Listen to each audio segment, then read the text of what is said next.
So, I wanted to talk about something today. It has been brought to my attention that people are out here performing DNA tests with no clue about what they're doing or how to interpret results. And that's a big issue.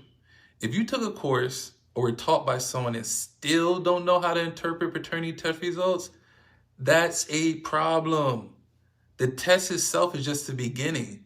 Knowing how to explain it, that's what makes all the difference. People are out here giving results without even knowing how those results work. Let that sink in for a second. They're handing over paternity test results to clients, but they can't even explain them. That's wild. Anyway, I'm going to explain a little bit about how paternity testing works. So we humans have 46 chromosomes, 23 from our mother and 23 from our father. When DNA samples have been obtained, genetic markers are extracted using a form of biochemical technology known as polymerase chain reaction. These genetic markers are compared with each other to determine whether genetic makeup is shared.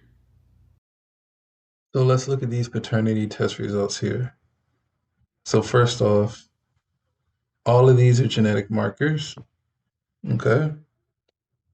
You see a melogenin here. A melogenin is a genetic marker used to confirm the biological sex of the individuals being tested. And then you see this right here, allele sizes.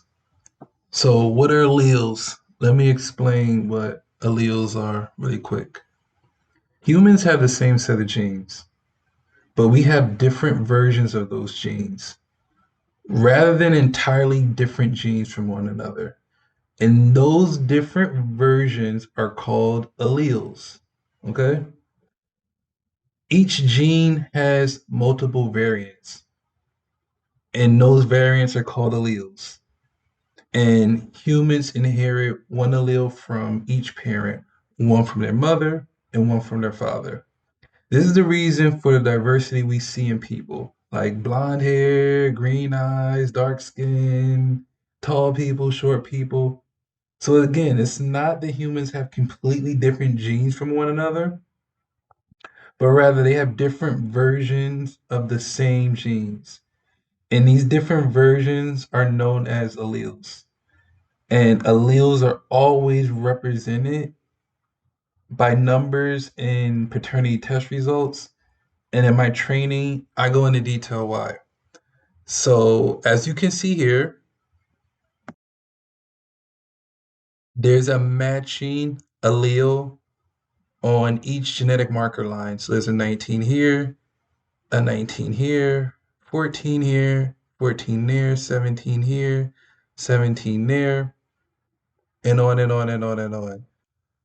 In order for there to be 99.99% paternity, the alleged father and the child must have a matching allele on every line. Okay? The only exception to this rule is if the child has a genetic mutation. If the child was born with a genetic mutation, then there would be one or two genetic marker lines where their alleles could be different. But if it's three or more, if there are three or more mismatches, then the alleged father is excluded as being the biological father of the child. So let's take a look at another paternity test results report. So in this report, you see these letters here. Basically what this means, the M means mom, C means child, AF means alleged father, PI means paternity index. And so this paternity test was conducted with the mom giving a sample of her DNA as well. And so as we can see here, there's a matching allele for the father and the child. You see there's a 17 here, 17 here, 9 here, 9 here, 17 here, 17 here. And when you see one allele like this, it means that the child inherited two copies of the same allele. Okay? And so going through all these different genetic markers, you see everything matches. This right here, DYS392, that's a Y chromosome marker. So, since the alleged child is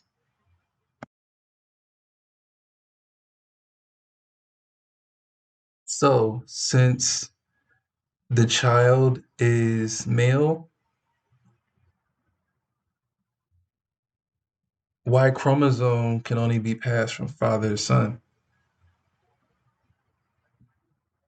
So basically, right there, that's letting you know if those numbers were different, if it was a 13 instead of a 12, that lets you know right then and there that the alleged father is not the biological father of the child. He could be excluded as the biological father of the child, but because that matches up and all the other numbers match up, he is the biological father of the child. So let's look at one more. Okay, so you see here, the numbers on this line do not match. The numbers match here, but let's continue. Numbers match here. Numbers don't match here, so it's two mismatches so far. Numbers match here. Numbers match here. Numbers match here. Numbers match here. Numbers do not match here, so it's three mismatches so far. Numbers do not match here, 4. Numbers match here. Numbers do not match here, 5. Numbers do not match here, 6. Numbers do not match here, 7. Numbers match here. Numbers match here. Numbers match here. Numbers match here. Numbers do not match here, 8. Numbers do not match here, 9. And numbers match here. So remember what I said earlier.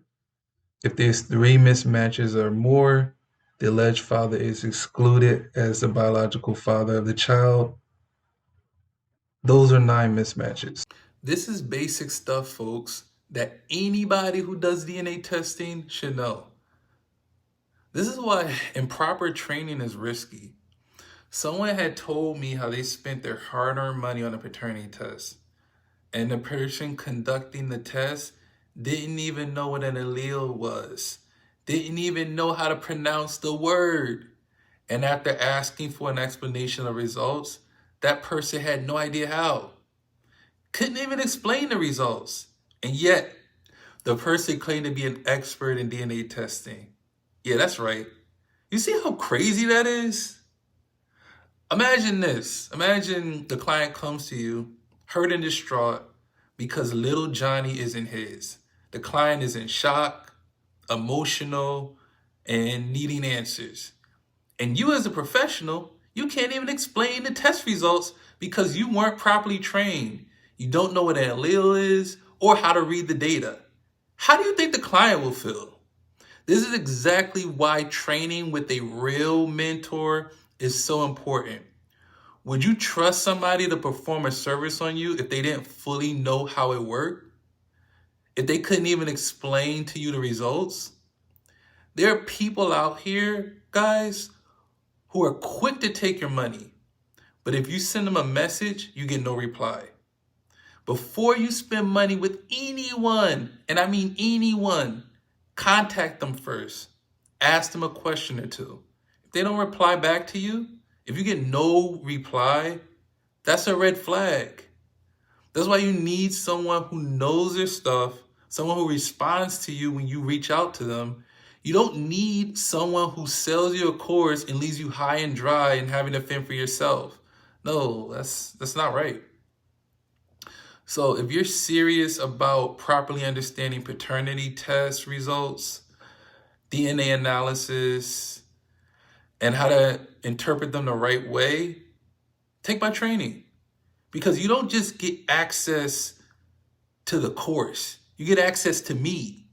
Someone who will answer your messages, someone who will teach you to confidently read DNA results and explain them to your clients. Someone who will teach you everything you need to succeed in this industry and then some. And most importantly, someone who will be there to help you and guide you step by step. If you've ever started a new job or career, you know that even after your job or career training, you still had questions. And that right there is the importance of having a mentor, having somebody there to answer those questions. So let's make sure you're not just performing tests. Let's make sure you understand them too. If you're ready, let me know. If you're ready to learn how to interpret paternity test results, understand alleles, and know DNA like the back of your hand, let me know. This isn't just about learning how to perform a DNA test. It's about understanding the science so you can give your clients the answers that they need. And if you were improperly trained and you want to level up your skills, train with me. You'll get the training and the confidence you need to succeed in this industry.